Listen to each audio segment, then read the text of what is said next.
Welcome to money plan 2026. నేను మీ సతీష్. 2025 గడిచింది, 2026 రాబోతోంది. మరి ఇప్పుడు పెట్టుబడులు ఎక్కడ పెట్టాలి? బంగారం 2025లో ఒక స్థాయికి వెళ్ళినట్టు ఈసారి కూడా బంగారంపై రూపాయి పెడితే మన జీవితం బంగారమేనా? వెండి 5 లక్షలకు దాటి వెళ్ళబోతుంది అంటున్నారు. అందులో వాస్తవం ఎంత? రాగి ప్రస్తావన ఎందుకు తెస్తున్నట్టు? రియల్ ఎస్టేట్ ఎలా ఉండబోతోంది? స్టాక్ మార్కెట్, మ్యూచువల్ ఫండ్స్ ఇప్పుడు సేఫ్ జోన్ అయినా? కొందరు అంటున్నట్టు క్రిప్టో కరెన్సీకి సంబంధించి పెట్టుబడులు పెట్టొచ్చా? ఓవరాల్గా ఇవి కాకపోతే సేఫ్ ప్రాజెక్ట్స్ ఏంటి? ఇన్వెస్ట్ చేయడానికి సేఫ్టీ పరంగా ఎలాంటి వాటిని మనం చూస్ చేసుకోవచ్చు?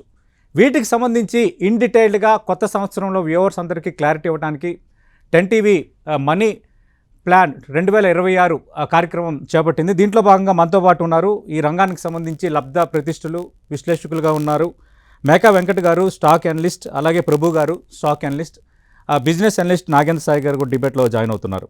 ప్రభు గారు, 2025 గడిచిపోయింది. గతంలో మీరు చాలా అంచనాలు వేశారు. అంచనాలకు తగ్గట్టుగానే వెండి ధర పెరిగింది, బంగారం ధర పెరిగింది. కానీ సామాన్యుడిగా ఇప్పుడు నేను ఒక ఇన్వెస్టర్ని అనుకుందాము, లేదంటే నాకు వచ్చే జీతంలో కొంత భాగాన్ని ఇన్వెస్ట్ చేద్దామని అనుకుంటాను. కానీ నాకు ఏదో మూల ఒక భయం ఉంటుంది. సరే, ఇంకా బిజినెస్ అనలిస్టులు చెప్తారు, కొన్నిసార్లు ఒక మాట అంటారు, మా అంచనా అని అంటారు. ఆ అంచనా అన్న పదంలోనే ఒక రకమైన అనుమానం, ఎందుకంటే ఒక గ్యారంటీ లేదన్నది కామన్గా అందరికీ ఉండే మాట. 2025లో గోల్డ్ ఊహించిన రేటుకి వెళ్ళింది, all time record.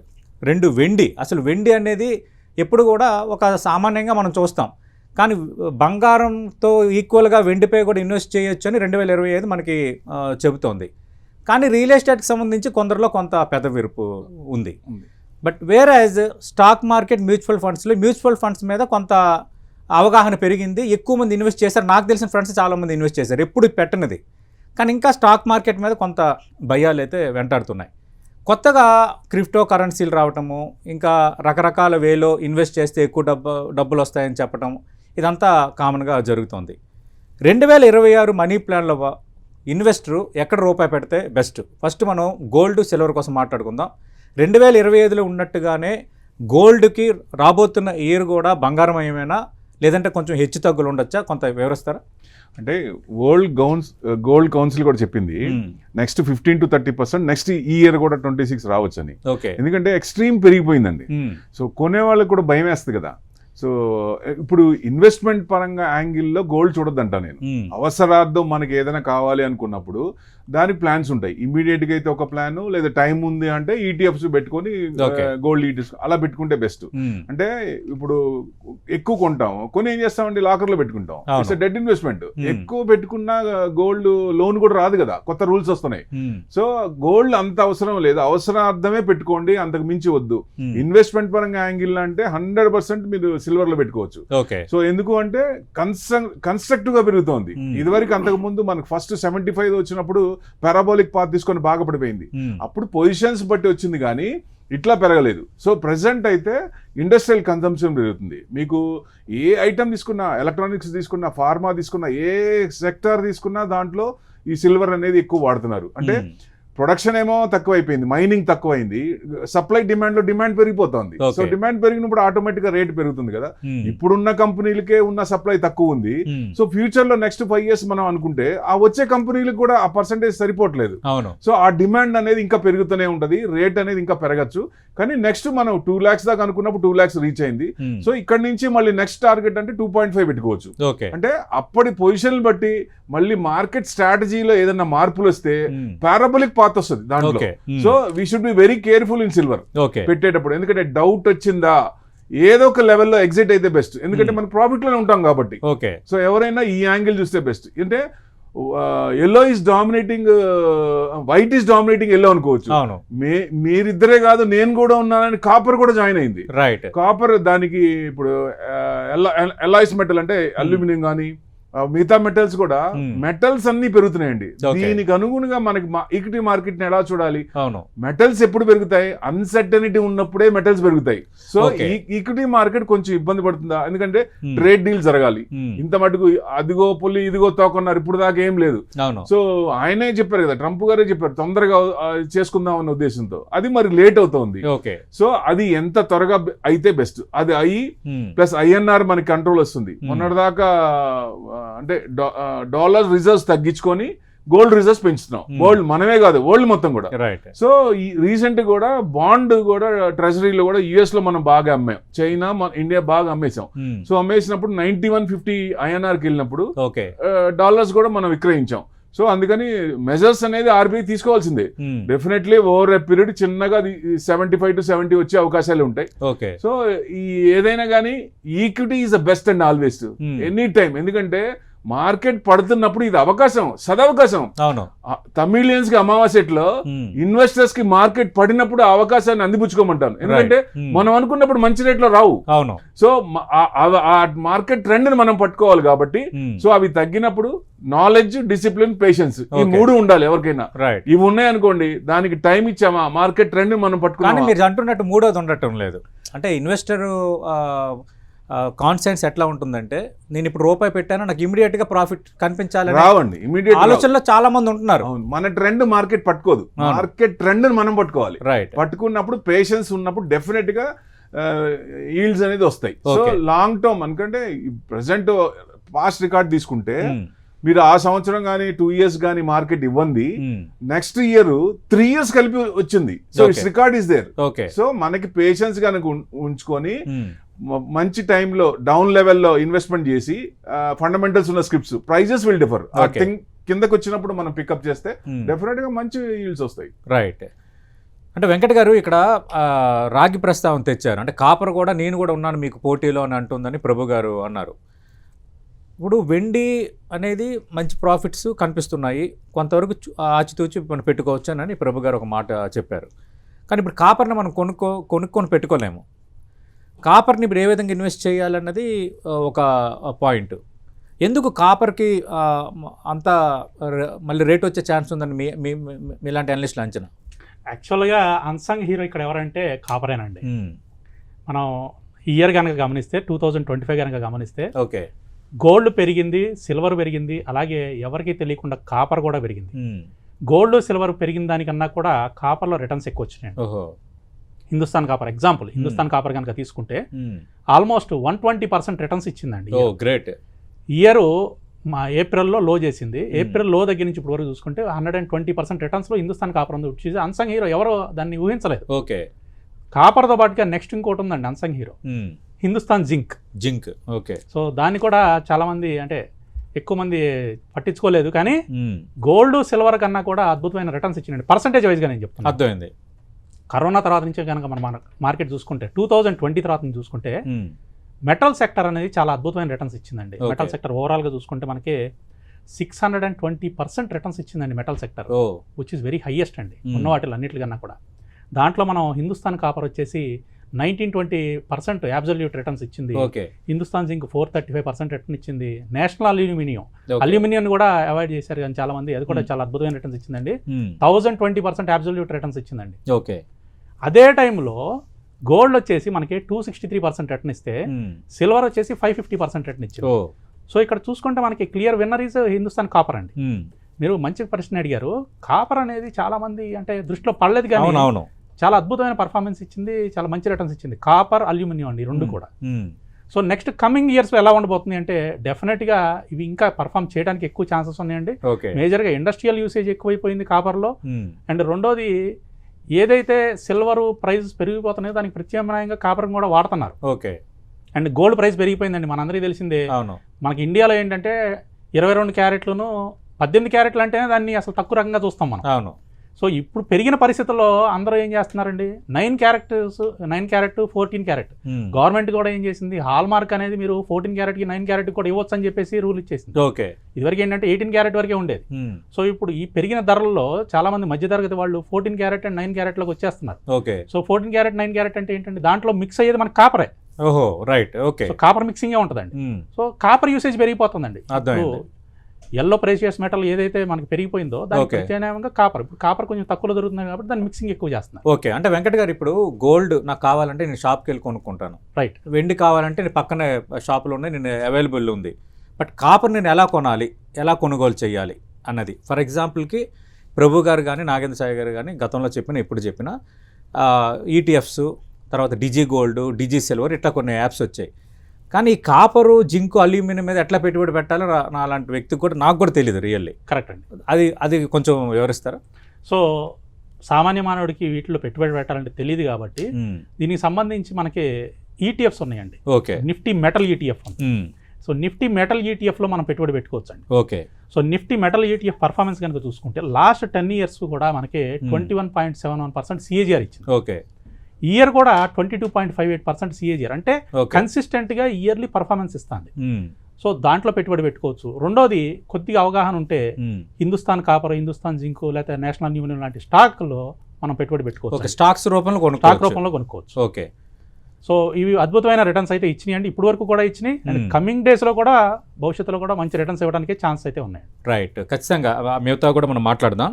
Nagendra Sai గారు, ఇదంతా ఒక ఎత్తు అయితే రియల్ ఎస్టేట్, గత సంవత్సరం రియల్ ఎస్టేట్ ఒక్కొక్క చోట ఒకలా ఉంది. లార్జర్ సెన్స్లో చూస్తే ఈసారి భారత్లో రియల్ ఎస్టేట్ మార్కెట్ అంతా బాగోలేదు అన్నది ఒక చర్చ జరిగింది. హైదరాబాద్లో కూడా కొంత గ్యాప్ కనిపించిందని కొన్ని రకాల సర్వేలు. ఇక ఆంధ్రప్రదేశ్లోనైతే కొంత ఇబ్బందికర పరిస్థితి ఉంది రియల్ ఎస్టేట్ పరంగా. ఆల్ ఓవర్ ఇండియాలో కూడా ఆ పరిస్థితి ఉంది. మీ అంచనా ఏంటంటే 2025లో రియల్ ఎస్టేట్ ఎలా ఉంది, 2026లో రియల్ ఎస్టేట్లో రూపాయి పెట్టొచ్చా లేదంటే ఆలోచించాలా? ఒకటి దానికంటే స్టార్ట్ చేసే ముందండి, ఇప్పుడు వెంకట గారు ఇంతకుముందు చెప్పిన దానిలో ఇప్పుడు మీరు చెప్పిన పాయింట్లో మెటల్స్లో, అంటే ఎస్పెషల్లీ మనకి కాపర్లో కానీ అల్యూమినియంలో కానీ ఇట్లాంటి మెటల్స్లో ఇన్వెస్ట్ చేసే ముందు సెక్టార్ గురించి అవగాహన ఉన్నప్పుడు మాత్రం ఇట్లా ఇన్వెస్ట్ చేసుకోవాలండి. ఇవేంటి ఏంటంటే ఫ్యూచర్స్ ట్రేడ్ చేసే వాళ్ళకి, రెగ్యులర్గా అదే బిజినెస్లో ఉన్న వాళ్ళకి ఉపయోగపడుతుంది. కానీ మీడియా కూడా ఎందుకు ఫోకస్ చేయదంటే కాపర్ అనేది ఎండ్ యూసేజ్లో మనకు అంతగా కనిపించదు. సో అందువల్ల మీడియా ఫోకస్ కూడా దాని మీద చాలా తక్కువగా ఉంటుంది. గోల్డ్ అండ్ సిల్వర్ అంటే మన నిత్యం రెగ్యులర్ యూసేజ్లో ఉంటుంది. మెటల్స్కి వచ్చేసరికి ప్యూర్ ఎక్స్పర్టైజ్ అండి. It's nothing but post graduation are PhD లాంటి నాలెడ్జ్ ఉంటేనే ఇలాంటి వీటిల్లో మెటల్స్లో ఇన్వెస్ట్ చేయడం కానీ ట్రేడ్ చేయడం కానీ చేసుకోవాలి. ఎందుకంటే వీటిల్లో గత చరిత్ర చూసుకుంటే సైక్లికల్ స్టాక్స్, సైక్లికల్ సెక్టార్స్ అంట, ఒకసారి బాగా పెరిగితే మళ్ళీ అదే స్థాయిలో కిందికి కూడా వచ్చేసే ప్రమాదం అనేక సందర్భాల్లో వీటిలో చూసాం. ఇలాంటి సెక్టార్స్ ఇన్వెస్ట్ చేసే ముందు అవగాహన ఉన్నప్పుడు మాత్రమే మెటల్స్లో ఇన్వెస్ట్ చేసేప్పుడు చేయాలని చెప్తాను. Back to your question, real estate point of వ్యూలోకి వస్తే హైదరాబాద్ ఎస్పెషల్లీ మనం తీసుకుందాం, ఎందుకంటే మన తెలుగు స్టేట్స్లో మెజారిటీ ఫోకస్ హైదరాబాద్ తీసుకుంటాం కాబట్టి. JLL Q3లో ఇచ్చిన రిపోర్ట్ ప్రకారం చూసుకున్నట్టయితే హౌసింగ్ డిమాండ్ ఎస్పెషల్లీ మనకి లాస్ట్ క్వార్టర్, అంటే అంత ముందు సంవత్సరంలో Q3 క్వార్టర్తో పోల్చుకున్నట్టయితే 8,644 ఇళ్ళు అమ్మకాలు జరిగాయి. అదే ఈ సంవత్సరం 8,423 ఇళ్ళు జరిగాయి. అంటే లాస్ట్ ఇయర్తో పోలిస్తే ఈ క్వార్టర్లో 5% హైదరాబాద్లో రెసిడెన్షియల్ సేల్స్ తగ్గింది. ఈ 5% అని మన కళ్ళకు కనిపిస్తున్నప్పటికీ కూడా ఆర్గనైజ్డ్ సెక్టార్ పాయింట్ ఆఫ్ వ్యూలో అన్ఆర్గనైజ్డ్లో దీని ఎఫెక్ట్ చాలా ఎక్కువగా ఉంటుంది. ఎందుకంటే ఒకటి, ఇంట్రెస్ట్ రేట్స్ బాగా తగ్గాయి. ఇదేంటంటే ఇప్పుడు బయ్యర్స్ మార్కెట్గా ఉంది, సెల్లర్స్ మార్కెట్ లేదు. మనం వెళ్ళి బాగా బార్గెన్ చేస్తే ఎంతో కొంత రేట్కి బెటర్ ప్రైస్కి ఇచ్చే స్కోప్ ఉంది. ఇంట్రెస్ట్ రేట్స్ ఎప్పుడు లేనంతగా 7.25 దాకా కూడా ఇంట్రెస్ట్ రేట్స్ వచ్చాయి. అంటే ఇంతటి కండ్యూసివ్ అట్మాస్ఫియర్ ఉన్నప్పటికీ కూడా రియల్ ఎస్టేట్లో హౌసింగ్ సేల్స్లో 5% డౌన్ అని అఫీషియల్గా కనిపించినప్పటికీ దీని ఇంపాక్ట్ మేబీ 15-20% దాకా ఉండే ఛాన్సెస్ అయితే క్లియర్ కట్గా ఉంది. ఒకటి, ఎందుకంటే జాబ్ లే ఆఫ్స్ విపరీతంగా మనం చూస్తున్నాం ఐటీ సెక్టార్లో. అంటే మన ఐటీ ఫ్రెండ్స్లో ఎవరిని కదిపినా కూడా ఒక రకమైన పానిక్ అట్మాస్ఫియర్ వాళ్ళందరిలో కూడా కనిపిస్తుంది. Real estate directly proportional to real estate అండి. ఎందుకంటే మనకి మెజారిటీ సర్వీసెస్ నుంచి డబ్బులు వస్తుంటాయి కాబట్టి మనకి మెజారిటీ ఇదంతా కూడా రియల్ ఎస్టేట్లోకి. సో రియల్ ఎస్టేట్ అయితే ఈసారి చాలా ఎఫెక్ట్ అయితే కనిపించింది. నెక్స్ట్ ఇయర్ కూడా, అంటే అంటిల్ అన్లెస్ ఐటీలో ఏదో ఒక క్లారిటీ వచ్చేదాకా, H1B వీసాలు ఇప్పుడు యూఎస్ నుంచి చూస్తే H1B వీసాలు ఎఫెక్ట్ చాలా ఎక్కువగా ఉంది. గ్రీన్ కార్డ్స్ లాటరీ సిస్టమ్ తీసేస్తున్నారు. గూగుల్ లాంటి పెద్ద కంపెనీస్ కూడా మీరు వేరే దేశాలకు వెళ్తే మళ్ళీ యూఎస్కి అడుగు పెట్టే అవకాశం ఉంటుందో లేదో ఆలోచించుకొని డెసిషన్ తీసుకోండి అని చెప్పి వాళ్ళ ఎంప్లాయీస్కి చెప్తున్నారు. సో అందువల్ల especially real estate point of వ్యూలో అయితే అంత గొప్ప అట్మాస్ఫియర్ అయితే లేదు, but it's best buyers market. ఒకప్పుడు అంటే యావరేజ్గా హైదరాబాద్ తీసుకుంటే 7,400 7,450 రూపీస్ మనకి యావరేజ్ ఎస్ఎఫ్టీ ధర ఉంటే ఒకవేళ మనం బార్గెన్ చేసుకోగలిగితే 6,500 రూపీస్ ఆర్ 6,000 రూపీస్ రేట్లో మనకు మంచి హౌస్ వచ్చే ఛాన్సెస్ ఉన్నాయి. కాబట్టి real estate investment point of వ్యూలో కాకుండా మీరు కన్జంప్షన్ ప్యాటర్న్ చేయాలనుకున్నప్పుడు, కన్జ్యూమ్ చేయాలనుకున్నప్పుడు మాత్రం ఇది ఒక బెస్ట్ టైం అని చెప్తానండి. ఓకే, అంటే ఇప్పుడు అంటే ఎలాంటివి చూస్ చేసుకోవచ్చు? ఫర్ ఎగ్జాంపుల్కి కొందరు ఇల్లు కొనుగోలు చేస్తారు, అంటే నివాస యోగ్యం ఒక సొంత ఇల్లు ఉండాలి అన్నది ఒక కేటగిరీ. రెండో వాళ్ళు ఉన్న డబ్బుల్ని ఇన్వెస్ట్ చేద్దాం అనుకుంటారు. మూడో వాళ్ళు ఇల్లు మీద కాదు ఒక ల్యాండ్ కొనుక్కుందాం అని అనుకుంటారు. ఈ ముగ్గురు ఎలా ఆలోచించాలి 2026? సో వ్యాలిడ్ పాయింట్ అండి. రియల్ ఎస్టేట్లో ఇన్వెస్ట్మెంట్ పాయింట్ ఆఫ్ వ్యూ అయితే I don't suggest at this point of time. అంటే ఇప్పుడు ఎందుకంటే ప్రైస్ అయితే బాగా తగ్గుతోంది, అంటే గతంతో పోలిస్తే ప్రైజెస్లో అయితే ఇంపాక్ట్ అయితే ఉన్నప్పటికీ కూడా.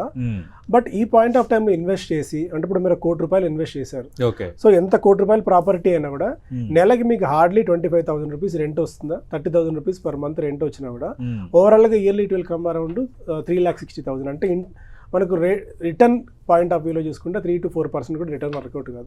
ఇంత హై ప్రైస్లో ఎల్లుకొని 4% వచ్చే దానికోసం అంత ఆరాట పడాల్సిన అవసరం లేదు. ఎందుకంటే రేట్లు బాగా పెరుగున్న ఈ ఎలివేటెడ్ లెవెల్స్లో ఇన్వెస్ట్ చేయడం వల్ల మీకు ప్రైస్ పాయింట్ ఆఫ్ వ్యూలో కూడా పెరుగుతుండేది అనుకోవట్లేదు. సో అందువల్ల మన పర్సనల్ కన్సంప్షన్ కోసం తప్ప ఇన్వెస్ట్మెంట్ పాయింట్ ఆఫ్ వ్యూలో రియల్ ఎస్టేట్లో ఇన్వెస్ట్ చేయడం అయితే కరెక్ట్ కాదని చెప్తాను. ఇక ప్లాట్స్ అంటారా, ప్లాట్స్ సిటీ అవుట్స్కట్స్లో మీకు ₹15,000 గజం, ₹10,000 గజం ఇట్లా సిటీ అవుట్స్కట్స్లో అమ్ముతున్నారు. బట్ అది it's depends upon their own choice అండి. బట్ యాజ్ అన్ ఈక్విటీ మార్కెట్స్లో మనం రెగ్యులర్గా ట్రాక్ చేసే వాళ్ళగా ఇతర అసెట్ క్లాసెస్ కంటే ఒకటి ₹100 మీ చేతిలో ఉంటే 60 to 70% ఈక్విటీలో ఇన్వెస్ట్ చేయండి అని చెప్తాం. మిగిలిన అసెట్ క్లాసెస్ అది ఎందుకంటే మనకు ఈ రోజు అమ్మాలి అంటే అమ్మబోతే అడవి, కొనబోతే కొరువు అన్నట్టు రియల్ ఎస్టేట్లో ఇమీడియట్గా లిక్విడేట్ చేసుకోవాలంటే మనకు అవకాశం దొరకదు.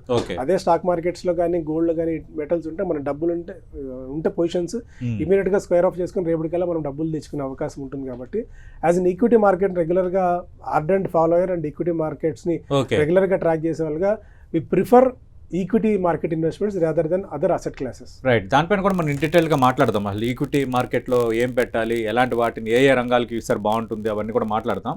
అంటే ప్రభు గారు ఇక్కడ ఆ గోల్డ్ సిల్వరు అనేది ఒకటైతే ఎక్కువగా గోల్డ్ మీద మోజు కామన్గా, అంటే అవి ఆభరణాలు వేసుకోవాలి అనేది ఎక్కువ మందికి ఉంటుంది. లేదంటే నాకు ఇన్ని తులాలు ఉన్నాయి అనేది రెండోది. మూడోది పెళ్ళిళ్ళు గట్ట అయ్యేటప్పుడు కట్నాలకు మా కోడలు ఇన్ని తులాలు తెచ్చిందని చెప్పుకోవటం. అంటే గోల్డ్కి ఒక రకంగా మన ఆచారాలకి మన దైనందిక జీవితానికి ఒక లింక్ ఏర్పడిపోయింది. సిల్వర్ అంత బెస్ట్గా పెర్ఫామ్ చేస్తున్నా గోల్డ్ ఉంటే ఇంట్లో వాళ్ళకి ఒక ఫీల్ కూడా ఉంటుంది. ఈ కంపారిజన్ ఖచ్చితంగా ఉంటుంది కదా, ఉంటుంది. అంటే మరి ఈ సంవత్సరం గోల్డ్ ఎక్కడి వరకు వెళ్ళొచ్చు అంటే మీ అంచనా, అంటే ఏ స్థాయి వరకు తాకొచ్చు రేటు? అంటే ఈ అన్సర్టెనిటీస్ కనుక కంటిన్యూ అయితే గోల్డ్ పెరుగుతుంది ఎట్టి పరిస్థితుల్లో. ఎందుకంటే అసెట్ క్లాస్ లో ఈక్విటీ ఇబ్బంది పడుతున్నప్పుడు ఆల్టర్నేట్ గా హెడ్జ్ చేసుకోవడానికన్నా, ఇక్కడ ఉన్న లాస్ట్ ఏదైనా కవర్ చేసుకోవడానికన్నా బ్యాలెన్స్ చేసుకోవడానికి గోల్డ్ పెడతారు. అది కాకుండా ఇప్పుడు స్ట్రక్చరల్ గా అక్కడ కూడా సెంట్రల్ బ్యాంక్స్ అన్ని కొంటున్నాయి, విపరీతంగా కొంటున్నాయి. సో ఇక్కడ చైనా కూడా ఎప్పుడు గోల్డ్ లో ఇన్వెస్ట్మెంట్ చేయలేదు, వాళ్ళు ఇన్వెస్ట్మెంట్ చేశారు, దాదాపుగా 2,000 మెట్రిక్ టన్స్ కూడా తీసుకున్నారు. ప్లస్ మ్యూచువల్ ఫండ్స్ లో కూడా ప్రతి మ్యూచువల్ ఫండ్ లో కూడా 5 to 10% ఒక కొంత పర్సెంటేజ్ పెట్టాలని చెప్పి వాళ్ళు తీసుకొస్తున్నారు. అంటే ఆ యాంగిల్ పెరుగుతుందనే ఉద్దేశంతో. సో ఈ అన్సర్టనిటీస్ కనుక తగ్గితే కొంచెం తగ్గే ఛాన్స్ ఉంటుంది. అప్పుడు గోల్డ్ అంటే ఇదివరకు లాగా 60,000కి 70,000కి వస్తుందా అంటే అంతవరకు రాకపోవటానికి కారణం సెంట్రల్ బ్యాంక్సే. సో సెంట్రల్ బ్యాంక్స్ ఒక రకంగా అంటే లేడీస్ ఎలా చూస్తారో సెంట్రల్ బ్యాంక్స్ అట్లా వాళ్ళు బై చేస్తున్నారు. ఆడవాళ్ళు ఏదైనా ప్రీసియస్ మెటల్స్ వాళ్ళకి ఫంక్షన్ అయినా ఏదైనా ఫస్ట్ చూసేది గోల్డ్ ఇన్వెస్ట్మెంట్ చేసినాకే మిగతాది చూస్తారు. సో అట్లానే సెంట్రల్ బ్యాంక్స్ కూడా అలానే చూస్తున్నాయి. సో పివి నరసింహారావు గారి రిఫార్మ్స్ అది ఎవర్ గ్రీన్ అన్నట్టు ఉంది, ఇంకా కంటిన్యూస్. మనమే కాదు వేరే దేశాలు కూడా ఫాలో అవుతున్నాయి. It's really fantastic. సో అది ఈ అన్సర్టనిటీ కంటిన్యూ అయితే గోల్డ్ ఎంత వరకు వెళ్ళొచ్చు అంటే 2 lakhs వరకు వెళ్ళే ఛాన్స్ కూడా ఉంది. ఇప్పుడు మనకి ఇంటర్నేషనల్ అలౌన్స్ తీసుకుంటే 4,400 దాకా వచ్చింది. మన 4,000 క్రాస్ అవ్వదు అనుకుంటే 4,400 వచ్చింది. నెక్స్ట్ వరల్డ్ గోల్డ్ కౌన్సిల్ కూడా 4,900 టార్గెట్ ఇచ్చింది దానికి. సో ఇది మనకైతే 150,000. అక్కడి నుంచి మళ్ళీ ఈక్విటీ మార్కెట్ ఏదైనా మళ్ళీ సుదిరితే, ఏదైనా మళ్ళీ యూటర్న్ తీసుకుంటే అప్పుడు కొంచెం తగ్గే ఛాన్స్ ఉంటుంది. ఏదైనా 10 to 20% తగ్గచ్చు, ఎక్కువ తగ్గకపోవచ్చు. ఇవన్నీ ఉట్టి ట్రాష్ అన్నమాట. 85,000కి తిరిగి వస్తుంది, 1,00,000 లోపు వస్తుంది అనేది. ఎప్పుడైతే సెంట్రల్ బ్యాంక్ మీ అంచనా ఏంటి అంటే 2026లో ఒకవేళ తగ్గితే మీరు అన్నట్టుగా కరెక్షన్ అనేది వస్తే ఎక్కడి వరకు రావచ్చు గోల్డ్? అంటే సెంట్రల్ బ్యాంక్స్ ఎప్పుడైతే ప్రాఫిట్ బుక్ చేసుకుందాం అనుకున్నారో అప్పుడు 1,00,000 కంటే కింద తగ్గే ఛాన్స్ ఉంది కానీ మామూలుగా 10 to 20% అంటే 1,10,000 నుంచి 1,20,000 ఆ రేంజ్ లోనే ఉండొచ్చు దాదాపుగా. సో అంతకు మించి పడకపోవచ్చు. వాళ్ళు ఎప్పుడైతే అమ్ముతారో డెఫినెట్ గా వాళ్ళు హ్యూజ్ క్వాంటిటీస్ కాబట్టి అప్పుడు తగ్గే ఛాన్స్ ఉంటుంది, కానీ మామూలుగా అయితే తగ్గే ఛాన్స్ లేదండి. రైట్. వెంకట గారు, ఇప్పుడు సిల్వర్ అనేది ఇప్పుడు ఒక బంగారు బాతు అన్నట్టుగా, సిల్వరే కానీ బంగారు బాతు అంటే ఒక బెస్ట్ పెర్ఫార్మెన్స్ చూపిస్తుంది అన్నది మెటల్స్ పరంగా మీరు ఇందాక చెప్పారు. మీ అంచనా ఏంటి? కొందరు థంబ్నెయిల్స్ పెట్టేసి రకరకాలుగా చెప్పేస్తున్నారు, ఈసారి వెండి 5 లక్షలకి వెళ్తుంది, ఛాన్స్ మిస్ చేసుకోవద్దు అని. నిజంగా ఆ ఛాన్స్ ఉందా, లేదంటే కొంత బెస్ట్ పెర్ఫార్మెన్స్ మాత్రమే ఉండే ఛాన్స్ ఉందా? బెస్ట్ పర్ఫార్మెన్స్ ఉండే ఛాన్స్ ఉందండి. 2,50,000 వరకు వెళ్ళడానికి అయితే ఛాన్సెస్ కనిపిస్తున్నాయి వెండిలో. ఓకే. అలాగే గోల్డ్ లో కూడా 1,50,000 వరకు వెళ్ళడానికి ఛాన్సెస్. ఓకే, 1,50,000. సో అంతకుమించి ఇయర్ 2026 అంతకన్నా ఎక్కువ పర్ఫార్మెన్స్ కి అయితే ఛాన్స్ అయితే కనిపించట్లేదండి. ఇందాక ప్రభు గారు చెప్పినట్లుగా ఈక్విటీ మార్కెట్లో ఎప్పుడైతే అన్సర్టనిటీ ఉంటుందో అప్పుడు బులియన్ మార్కెట్లోకి వస్తారండి. సో సేఫ్ సైడ్గా బులియన్ మార్కెట్లో పెడతా ఉంటారు. మళ్ళీ ఈక్విటీ మార్కెట్స్ పర్ఫార్మెన్స్ బాగుంటాయి అంటే అదర్ థింగ్స్ అన్ని క్లియర్గా ఉండి, మీకు ప్రపంచ యుద్ధాలు ఇప్పుడు చూసుకుంటే ఎక్కడ చూసినా అల్లకొల్లమే ఉంది, అవన్నీ ఒక కొలిక్కి వచ్చి ఈ టారిఫ్ వార్లు ఇవన్నీ క్లియర్ అయిపోతే బై గాడ్స్ గ్రేస్ అన్ని అయిపోవడానికి ఛాన్సెస్ కనిపిస్తున్నాయండి. అన్ని అయిపోతే మళ్ళీ ఈక్విటీ మార్కెట్ ఫ్లరిష్ అవుతుందండి డెఫినెట్గా. ఎప్పుడైతే మళ్ళీ ఈక్విటీ మార్కెట్ ఫ్లరిష్ అవుతుందో డెఫినెట్గా మళ్ళీ బులియన్ మార్కెట్ కొంచెం స్టాగ్నెంట్ అవుతుంది, ఒక చిన్న కరెక్షన్ జరుగుతుంది. పెద్దగా కరెక్షన్ అయితే ఎక్స్పెక్ట్ చేయొద్దు, చాలా తక్కువే. నా అంచనా అయితే గోల్డ్ అయితే 1,20,000 ఆ జోన్ వరకు వస్తుంది. ఓకే. 1,80,000 నుంచి 1,90,000 మధ్యలో సిల్వర్ రావడానికి ఛాన్స్ ఉంది. అంతకుమించి అయితే కిందకి వచ్చే ఛాన్స్ అయితే లేదండి. సో ఏదైనా కూడా మనం ఎక్కువ కరెక్షన్స్ అయితే ఎక్స్పెక్ట్ చేయొద్దు. ఓకే. సో మార్కెట్లో అన్సర్టనీ ఉన్నంత వరకే మనకి బులియన్ మార్కెట్ పెరుగుతుందండి, అదర్వైజ్ మళ్ళీ వచ్చేస్తుంది. ఓకే. సో మళ్ళీ ఈక్విటీ మార్కెటే మళ్ళీ కింగ్ అవుతుందండి ఎప్పుడైనా. రైట్. నాగేంద్ర సాయి గారు, అంటే 2025లో ఈక్విటీ మార్కెట్ ఎలా ఉంది? అంటే స్టాక్స్ కానీ మ్యూచువల్ ఫండ్స్ అనేది ఎక్కువ మంది దృష్టి పెడుతున్నారు, ఇంట్రెస్ట్ పెడుతున్నారు. నిజంగా వాళ్ళ ఆశలకు తగ్గట్టుగా, వాళ్ళ అంచనాలకు తగ్గట్టుగా ప్రతిఫలాలు ఉంటున్నాయా? 2025 ఎలా ఉంది, 2026 ఎలా ఉండబోతుంది మీ అంచనా ఏంటి? 25లో చూస్తే మనకి ఇయర్ టు డేట్ రిటర్న్స్ ప్రకారం దాదాపు 10% దాకా నిఫ్టీ వచ్చింది. అంటే 23, 24లో ఏదైతే గోల్డెన్ పీరియడ్, ఏదైతే హనీమూన్ పీరియడ్ మనం రీటైల్ ఇన్వెస్టర్స్ అందరూ చూసారో కూడా 2025లో అసలు మార్కెట్స్ ఇలా కూడా ఉంటాయా అన్న ఒక భయం రీటైల్ ఇన్వెస్టర్స్ అయితే మనకి చాలా క్లియర్ కట్గా కనిపించింది. ఎందుకంటే రెగ్యులర్గా కాన్ఫరెన్స్లకు అటెండ్ అయినప్పుడు కానీ, రెగ్యులర్గా రిటైల్ ఇన్వెస్టర్స్తో మాట్లాడినప్పుడు స్మాల్ అండ్ మిడ్ క్యాప్లో ఈసారి గట్టిగా కొట్టినంత గతంలో ఎప్పుడు కొట్టలేదు. ఈసారి స్మాల్ అండ్ మిడ్ క్యాప్లో నెగిటివ్ రిటర్న్స్ని చూశారు జనాలు. ఓన్లీ లార్జ్ క్యాప్ స్టాక్స్లో మాత్రం ఈసారి బాగా పర్ఫార్మెన్స్ కనిపించింది. ఎస్పెషల్లీ పిఎస్యు బ్యాంక్ స్టాక్స్ ఈసారి చాలా స్ట్రాంగ్ పర్ఫార్మెన్స్ చూపించగలిగా. ఈవెన్ మెటల్ రిలేటెడ్ స్టాక్స్ లాంటి వాటిలో కూడా మంచి పర్ఫార్మెన్స్ కనిపించింది. సో మనకి 2025లో కన్సాలిడేషన్ బాగా కనిపించింది. అంటే బాగా మార్కెట్లో, ఎందుకంటే 2025లో ఎప్పుడు లేనన్ని నెగిటివ్ న్యూస్లు మార్కెట్ చూసింది. ఒకటి టారిఫ్ వార్, అంటే అంత అన్సర్టనిటీ, మార్కెట్స్ ఎప్పుడు అన్సర్టనిటీని ఎక్స్పెక్ట్ చేయదు, ఏదో ఒక క్లారిటీ ఉండాలి. అంబిగ్యూటీ అనేది మార్కెట్స్ అసలు యాక్సెప్ట్ చేయలేవు. ఈ టారిఫ్ వార్ అనేది చాలా మార్కెట్స్ని బాగా ప్యానిక్ చేసింది. అట్ ది సేమ్ టైం డొమెస్టిక్గా మనకు అనేక పాజిటివ్ న్యూస్లు. ఒకటి GST 2.2 అని చెప్పి ప్రభుత్వం తీసుకొచ్చి ఒక సంచలనాత్మకమైన ఎఫెక్ట్ అది. అండ్ దానితో ఇన్కమ్ ట్యాక్స్ స్లాబ్లో చేంజెస్ వల్ల దాదాపు 1,00,000-1,50,000 కోట్ల రూపాయల మేర జనాల చేతుల్లోకి డబ్బులు వచ్చే ప్రయత్నం సెంట్రల్ గవర్నమెంట్ చేపట్టడం వల్ల ఏదైతే టారిఫ్ ఇంపాక్ట్ వచ్చిందో దాన్ని ఇది బ్యాలెన్స్ చేసే ప్రయత్నం చేసింది. అండ్ ఇంకోటి, యుఎస్ ఏదైతే టారిఫ్స్ రూపంలో మన మీద కక్ష కట్టినట్టు చేసిందో అది ఒక రకంగా మనకు అదృష్టం అని చెప్తాను. ఎందుకంటే ఒక యుఎస్ మార్కెట్స్ మనం ఎంతకాలం చూసాం, దాన్ని పక్కన పెట్టి మనం ఇతర మార్కెట్స్, ఇప్పుడు ఒమాన్ కానీ, న్యూజిలాండ్ కానీ, ఏ ప్రధానమంత్రిగా ప్రతి దేశం జరుగుతున్నారు, అందరూ ఫ్రీ ట్రేడ్ అగ్రిమెంట్స్లో మన ఇండియా నుంచి ఎగుమతి వాళ్ళ దిగుమతి చేసుకునే వస్తువులు 100% ఫ్రీ, ఎలాంటి టారిఫ్స్ లేకుండా దిగుమతి చేసుకునే స్కోప్ మనకు కల్పించారు. అంటే ఒక రకంగా మనకి మార్కెట్స్ చాలా ఓపెన్ అప్ అవుతున్నాయి ఈ పాయింట్ ఆఫ్ వ్యూలో. అండ్ డొనాల్డ్ ట్రంప్ మంది డెడ్ ఎకానమీ అన్నారు. సో ప్రపంచంలో ఏ ఎకానమీ కూడా 6-6.5% జీడిపి గ్రోత్ చూపిస్తున్న కంట్రీ ఎక్కడ లేదు. వరల్డ్ మొత్తం ఎకానమీ చూసుకున్నట్టు 3-3.5% గ్రోత్ చూపిస్తుంటే డబల్ ది వరల్డ్ గ్రోత్ ఎకానమీలో మనం ఆల్మోస్ట్ 6.5% దాకా గ్రోత్ చూపించగలుగుతున్నాం. అండ్ ఇప్పుడు మీరు అన్నారు మ్యూచువల్ ఫండ్స్ అన్నారు, అసెట్స్ అండర్ మేనేజ్మెంట్ దాదాపు 15 లక్షల కోట్ల రూపాయలు మ్యూచువల్ ఫండ్స్ రూపంలో మనకు డబ్బులు వచ్చి అసెట్స్ మేనేజ్మెంట్ చేయగలుగుతున్నాయి mutual fund companies. And SIPs రూపంలో గత అక్టోబర్ నెలలో దాదాపు 29,000 కోట్ల రూపాయలు కేవలం సిప్స్ ద్వారానే మ్యూచువల్ ఫండ్స్లోకి వచ్చాయి. యావరేజ్న 25,000 to 26,000 రూపీస్ రూపీస్ సిస్టమేటిక్గా డిసిప్లిన్డ్గా డబ్బులు మార్కెట్స్లోకి వస్తున్నాయి. Okay. So markets point of వ్యూలో 2026లో మైండ్లో పెట్టుకోవాల్సిన పాయింట్ ఏంటంటే డిసిప్లిన్ ఒకటి కావాలి, అండ్ సెకండ్ పాయింట్ ఆఫ్ వ్యూలో డైవర్సిఫికేషన్ ఒకటి కావాలి. ఓకే. అంటే 2023-24లో వచ్చినట్టు స్మాల్ అండ్ మిడ్ క్యాప్లో అంటే 20% స్టాక్స్ లో పెట్టడం, మ్యూచువల్ ఫండ్స్, సిప్, వీటిలో ఏది బెస్ట్ అంటే అంటే వివరించండి. అంటే ఎట్లా నేను అడుగుతున్నానంటే, అంటే మీడియం సగటు వేతన జీవి ఎక్కడ పెట్టొచ్చు, కొంత ఎక్సెస్ మనీ ఉన్న వాళ్ళు ఎక్కడ పెట్టొచ్చు, బిగ్ ప్లేయర్స్ ఎక్కడ పెట్టొచ్చు? మనం మిడిల్ క్లాస్ గురించి మాట్లాడుకుంటాం. Okay. ఒక వేతన జీవి, ఒక 30,000 rupees 40,000 rupees per month salary వచ్చేవాళ్ళు మ్యూచువల్ ఫండ్స్ వైపే నేను ఫస్ట్ ప్రిఫర్ చేస్తాను. ఎందుకంటే ఈక్విటీ మార్కెట్స్లో ఇప్పుడు ఏంటంటే ఇప్పుడున్న వైల్డ్ స్వింగ్స్ మార్కెట్స్లో dynamics at least 5 to 10% wild swings వస్తున్నాయి మార్కెట్స్లో ఈ Okay. పాయింట్ ఆఫ్ టైంలో. దీన్ని ఎంత ఈజీగా డైజెస్ట్ చేసుకొని మార్కెట్స్లో డబ్బులు పెట్టేంత స్కోప్ వీళ్ళకి కనిపించే డైరెక్ట్ స్టాక్స్లో ఇన్వెస్ట్ చేసేప్పుడు. సో బెటర్ మ్యూచువల్ ఫండ్స్ని నేను పికప్ చేసుకోమని చెప్తాను. Pure vanilla funds, blue chip stocks invest చేసుకోండి. థిమాటిక్ ఫండ్స్లో అంటే అట్లీస్ట్ మీరు 5 to 7 years వెయిట్ చేయగలిగితే thematic funds like pharma funds కానీ, లేకుంటే banking and financial services fund కానీ, హెల్త్ కేర్ ఫండ్ కానీ వెళ్ళమని చెప్తాను థిమాటిక్ ఫండ్స్లో. లేదు మనకు అవగాహన లేదంటే బ్లూ చిప్ ఫండ్ సెలెక్ట్ చేసుకోండి. నెలకు మీ దగ్గర ఎంత ఉంటే అది 1000 కానీ, 500 కానీ, 2000 కానీ, 5000 కానీ, ఎంతైనా సరే లాంగ్ టర్మ్ పర్స్పెక్టివ్ పెట్టుకోండి. అలా ఇసుక తక్కడ పేడ తక్కడ లాగా ఈసారి పర్ఫార్మెన్స్ 6 నెలల్లో రిటర్న్స్ రాలేదని ఇంకో ఫండ్కి స్విచ్ ఓవర్ అవ్వడం, లేదని ఇంకో దానికి స్విచ్ ఓవర్ అవ్వడం కాకుండా కన్సిస్టెంట్గా మీరు చేయగలిగితే this is the best decade. అంటే ఇక్కడ నుంచి ఒక 10 ఏళ్ల పాటు ఇండియా ఒక స్వీట్ స్పాట్లో ఉంది. మంచి రిటర్న్స్ కన్సిస్టెంట్గా 15 to 20% జనరేట్ చేయగల కెపాసిటీ మన మార్కెట్స్కి ఉంది. కాబట్టి సో ఈక్విటీ మార్కెట్స్ని పికప్ చేసుకోండి. అవగాహన లేకపోతే మ్యూచువల్ ఫండ్స్ వైపు వెళ్ళమని చెప్తాను నేను. Okay, right. ప్రభు గారు, మీ అంచనా ఏంటి సార్? అంటే స్మాల్ క్యాప్, మిడ్ క్యాప్ ఈసారి పెర్ఫార్మెన్స్ సరిగ్గా చేయలేకపోయే, లార్జర్ క్యాప్ పెర్ఫార్మెన్స్ చేశాయని మీ అంచనా ఏంటి? ఈసారి ఏది పెర్ఫార్మ్ చేసే అవకాశం ఉంది? ఒకవేళ స్టాక్స్లో పెట్టాలనుకుంటే ఏ రంగాలు బెస్ట్ ఆప్షన్స్? అంటే లాస్ట్ ఆర్గనైజ్ గా లేదు. సో 2026 ఆర్గనైజ్ గా రావచ్చు. అంటే లార్జ్ క్యాప్ పెరిగి తర్వాత మిడ్ క్యాప్ తర్వాత స్మాల్ క్యాప్.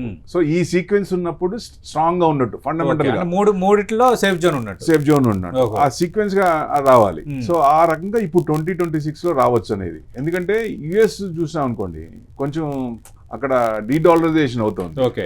సో అక్కడ ప్రాబ్లమ్స్ ఉన్నాయి కాబట్టి, అక్కడ ప్రాబ్లమ్స్ ఉన్నప్పుడు ఎక్కడికి వెళ్ళాలి? ఆ ఇన్వెస్టర్స్ అన్న బయటకు వస్తారు. ఎక్కడికి వెళ్ళాలి? సో ఆల్టర్నేట్ ఎక్కడ? So India. సేఫ్ హెవెన్ ఎక్కడ? ఇండియా. ఇక్కడ ఉంటే మనకి యుద్ధాలు కానీ అట్లాంటివి ఏం రావు కాబట్టి సో డెఫినెట్ గా అది ఫ్యూచర్ ఇది అవుతుంది. సో లాంగ్ హోల్డింగ్ ఎప్పుడైనా పెట్టుకుంటే, ఎందుకంటే ఒక ప్లాన్ ఒకరికి సెట్ అవుతుంది, ఇంకొకరికి సెట్ కాదు. సో 1 to 1 ఉంటుంది. సో అందుకని మేమేం చేస్తాం, జనరల్గా వాళ్ళు పూర్తిగా డాక్టర్ దగ్గరికి వెళ్ళినప్పుడు పూర్తిగా ప్రాబ్లమ్స్ ఏమున్నాయో మొత్తం చెప్పాలి. అట్లానే అనలిస్ట్ దగ్గరికి వచ్చినప్పుడు పూర్తిగా వాళ్ళ అవసరాలు, వాళ్ళ గోల్స్, టార్గెట్స్ మొత్తం చెప్తే దానికి అనుగుణంగా ఏది సూట్ అవుతుందో పెడితే ప్లాన్ ఇస్తాం. దాని ప్రకారం ఉండొచ్చు. సో డెఫినెట్ గా అంటే ఇప్పుడు చిన్న వాళ్ళు ఇంకా పెద్ద అమౌంట్ పెట్టమంటే పెట్టలేరు కాబట్టి ఓవర్ ఏ పీరియడ్ ఎక్రూడ్ చేయాలి. అప్పుడు ఏం చేయాలి? సార్ అన్నట్టు, సాయి గారు అన్నట్టు, ఫస్ట్ మ్యూచువల్ ఫండ్స్ లో పెట్టి కొంత అసెట్ ని ఫామ్ చేసుకొని, ఆ ఫామ్ చేసుకున్నప్పుడు ఏమవుతుందంటే మార్కెట్ అవగాహన లేకపోయినా వాళ్ళు ఎలా చేస్తున్నారు, దేంట్లో ఇన్వెస్ట్మెంట్ చేస్తున్నారు, ఎందుకు ఇన్వెస్ట్మెంట్ చేశారు, సో దా గ్రోత్ ఏంటి, ఆ కంపెనీస్ ఏంటి తెలుస్తుంది. అంటే ఓవర్ ఏ పీరియడ్ వెళ్ళగానే ఇప్పుడు ఇన్వెస్టరే మళ్ళీ రివర్స్ చెప్పే ఛాన్స్ ఉంటుంది, ఇది బాగుంది కదా అనే ఉద్దేశం వస్తుంది. అంతే. It's not a rocket science, everyone can do. అంటే it's a hard and money. పెట్టేటప్పుడు ఎవరు చెప్పినా, ఏ అనలిస్ట్ చెప్పినా అది వాళ్ళు కూడా అబ్జర్వ్ చేయాలి. అబ్జర్వ్ చేసి ఇది పెరుగుతుందా లేదా, కన్సిస్టెంట్ గా 14 to 15% సిఏజీఆర్ ఇస్తుందా లేదా. అంటే కంపెనీ యొక్క డైవర్సిఫికేషన్ ఆఫ్ ఫండ్స్ దగ్గర దెబ్బతింటాయి. సో మన కార్వి కూడా చూసాం కదా, డైవర్సిఫికేషన్ ఫండ్స్ దగ్గర దెబ్బతింది. సో అట్లానే ఏ కంపెనీ అయినా ఆ డైవర్సిఫికేషన్ ఫండ్స్ దగ్గర ఉంటాయి కాబట్టి వాళ్ళు ఏం చేస్తున్నారు, ప్రొజెక్షన్ ఎలా ఇస్తున్నారు. సో దానికి అనుగుణంగా చూసుకుంటే మనకు ఇప్పుడు ఈ సంవత్సరం కంపెనీ బాగుండొచ్చు, నెక్స్ట్ 5 years లో మళ్ళీ వాళ్ళ ఐడియాస్ బట్టి మారిపోవచ్చు, ఐడియాలజీ మారచ్చు. సో దానికి అనుగుణంగా మనం క్లీన్ గా అబ్జర్వ్ చేస్తూ quarter on quarter, year on year observe చేస్తూ ఉంటే, అంటే రోజు చూడాల్సిన రోజంతా చూడాల్సిన పని లేదండి.